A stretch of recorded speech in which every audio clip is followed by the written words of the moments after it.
पुण्यातील कोथरूड गोळीबार प्रकरणानंतर गुंड निलेश घायवळवर आतापर्यंत 10 गुन्हे दाखल झालेले आहेत। मकोकासह खंडणी उकळल्याचाही गुन्हा घायवळवर दाखल झालाय। या 10 पैकी 8 गुन्हे कोथरूड पोलीस ठाण्यामध्ये तर वारजे आणि सिंहगड पोलीस ठाण्यामध्ये प्रत्येकी 1 असे गुन्हे दाखल झालेले आहेत। तर घायवळवर दाखल झालेले गुन्हे कोणते आहेत पाहूया।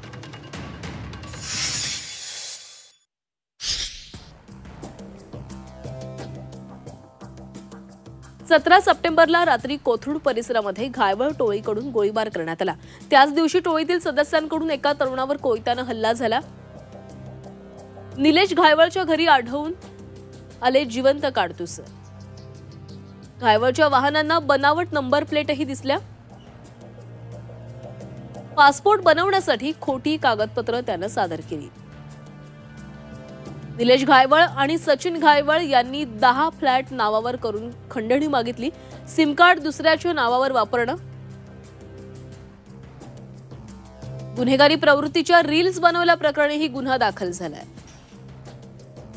मुसा शेख गांजा तस्करी प्रकरणी घायवळ टोळी प्रमुख गुन्हा दाखवत आहेत। एका कंपनीकडून 45 लाखांची खंडणी वसुली प्रकरणी ही गुन्हा दाखल आहे।